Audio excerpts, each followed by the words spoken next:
Bonjour et bienvenue ici, Johan Yangting. Dans cette vidéo, je vais répondre à une question de base. Comment devenir infopreneur? Mais ça veut dire quoi infopreneur?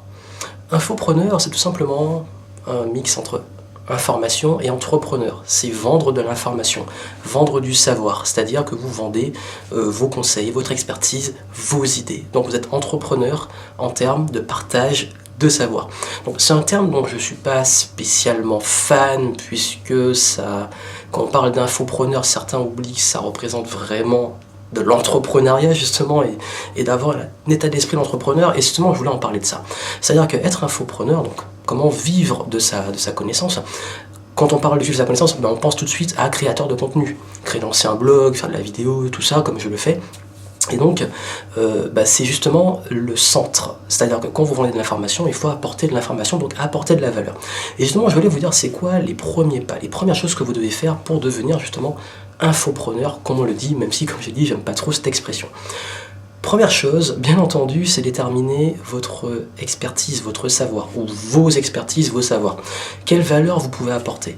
C'est-à-dire voir un petit peu dans votre entourage, autour de vous, ce que les gens apprécient le plus dans ce que vous leur apportez, même au niveau perso et au niveau professionnel. C'est-à-dire, souvent, peut-être qu'on vous demande souvent des conseils sur quelque chose, on vous demande souvent d'apporter de l'aide sur des éléments.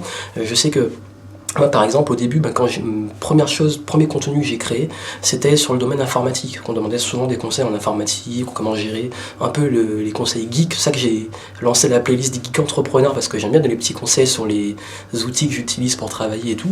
Et j'ai commencé comme ça, je donnais souvent des conseils, comment utiliser une caméra, comment utiliser des logiciels, des applications et tout. Après, j'ai un peu dévié, j'ai commencé à donner des conseils sur plus la gestion du temps. Ce qu'on me demandait souvent, c'est comment tu fais pour gérer tout ça de projet en même temps. Que j'ai fait une vidéo avant sur comment gérer plusieurs projets en même temps, et j'ai vu qu'il y avait une vraie demande sur la gestion du temps. Les gens qui sont tout le temps occupés, font plein de trucs mais qui n'avancent pas, alors que moi, ils ont l'impression que je fais presque rien, même si je bosse, mais ils ont l'impression que je fais pas énormément d'efforts, et ils se disent mais comment tu fais? Donc j'ai apporté de la valeur dessus. Donc déterminer il y a des gens en fait, pour vous c'est peut-être naturel, tous les jours vous le faites, tous les jours vous faites la même chose, pour vous c'est normal, alors que d'autres ne savent pas le faire et peut-être ont besoin de cette connaissance. Ça c'est la première étape.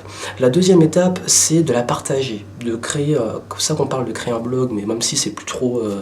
créer un blog maintenant, c'est plus trop de sens vu toutes les plateformes qu'on a comme les réseaux sociaux, YouTube et compagnie. Mais bref, peu importe l'idée, quelle que soit la plateforme ou l'outil, c'est pas ce qui importe, c'est le fait de créer du contenu. Dans le format qui vous convient, que ce soit de la vidéo, du texte, des podcasts. Moi j'ai décidé de mixer le tout. J'ai commencé avec du texte, ensuite j'ai commencé à faire de la vidéo, j'ai fait des podcasts aussi. Et je mixe ces formats-là. Mais c'est pas obligé de tout faire, vous pouvez focaliser précisément. Et ça permet en fait de commencer à vous faire connaître sur ce savoir, de commencer à devenir ce que j'appelle remarquable, parce qu'en le partageant, en pratiquant votre savoir, vous devenez meilleur, et remarquer, des gens commencent à connaître pour votre valeur que vous avez à leur apporter. Troisième étape, bien entendu, il va falloir trouver quelque chose à vendre. Pour devenir infopreneur, il faut vendre de l'information. Tant que vous n'êtes pas on n'est pas entrepreneur si on n'a pas un business au final, donc on ne vend pas quelque chose. Il faut quelque chose à vendre. Qu'est-ce que vous allez vendre ? Et là, en fait, la communauté que vous allez commencer à vous créer avec votre contenu, avec votre audience autour de votre valeur, déterminer quelles problématiques ils ont et apporter justement, éventuellement, un produit, quelque chose qui répond à cette problématique. C'est pour ça que j'ai créé l'un de mes premiers produits, c'était sur l'efficacité. J'ai accompli ces projets en 30 jours.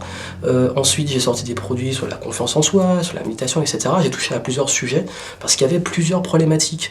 Et il y avait des problématiques plus petites, des problématiques plus grosses. Selon la valeur, le tarif et le produit va être différent, le format aussi va être différent, mais bref, c'est vraiment en fait créer ce que les gens veulent comme information, et là où ils sont prêts à investir. Parce que c'est important, ça sert à rien de lancer un produit que les gens ils estiment pas que ça mérite un coût, qu'il faut investir dedans. Donc c'est important que vous soyez aussi à vendre de l'information, c'est bien beau, mais c'est pas en créant 2-3 articles, 2-3 vidéos et en balançant un truc, en créant un produit que forcément les gens vont s'y intéresser. Il faut vraiment qu'il y ait des gens qui investissent déjà dans le domaine, par exemple, quand je parle de geek, forcément les gens ils investissent déjà dans du matos, ils ont déjà un ordinateur, ils ont déjà des appareils photo, ils font de la vidéo, ils ont déjà un business, donc ils sont prêts à investir pour du matériel ou des applications. Pareil pour l'efficacité, le temps c'est la ressource la plus importante, donc il y aura un vrai retour sur investissement, notamment sur la productivité et les gains qu'il y aura derrière.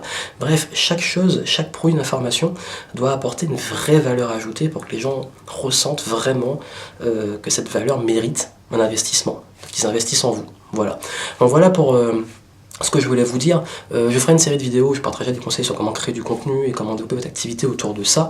Je vais faire assez court des petits sujets spécifiques comme ça, mais en gros c'est ça l'idée, vous voulez devenir infopreneur, quelle est la valeur que vous pouvez apporter, comment commencer à la partager, créer une communauté autour de cette valeur et ensuite créer le produit que les gens veulent. Si ça peut vous aider, je vous propose 2 ressources. J'ai une ressource sur comment créer vos 30 premiers contenus. Si vous voulez vous lancer, vous ne savez pas trop de quoi parler, comment déterminer ce que vous pouvez partager, ça vous aidera. Vous avez une formation gratuite, un guide que vous pouvez télécharger dans lequel je vous aide à créer vos premiers contenus et à commencer à vous faire connaître pour créer cette audience justement et en plus après déterminer ce que vous allez pouvoir vendre. Et justement derrière, si vous voulez, vous avez aussi mon programme sur comment créer votre produit d'information en 72 heures. Je vous montre parce que j'ai créé plus d'une vingtaine, voire une vingtaine de produits d'information sans compter 1 an de contenu que j'ai fait sur le club et tout ce que je partage chaque semaine. Vous avez tout ça en description, les liens si vous voulez aller plus loin et commencer à travailler sur votre création de contenu et commencer maintenant parce que ça devient de plus en plus saturé, de plus en plus de monde se lance et si vous attendez trop, ce sera trop tard. Mais ça reste quand même un métier vraiment sympa de pouvoir vivre du partage de la connaissance et de pouvoir vraiment apporter beaucoup de valeur aux autres. C'est vraiment quelque chose de génial et ça permet aussi d'avoir un style de vie beaucoup plus libre puisque c'est un business entièrement dématérialisé puisque la connaissance n'est pas matérielle. Le partage est immatériel mais j'y reviendrai dans une autre vidéo. Donc mettez ça en pratique, commencez à créer votre contenu. Je vous retrouve très vite.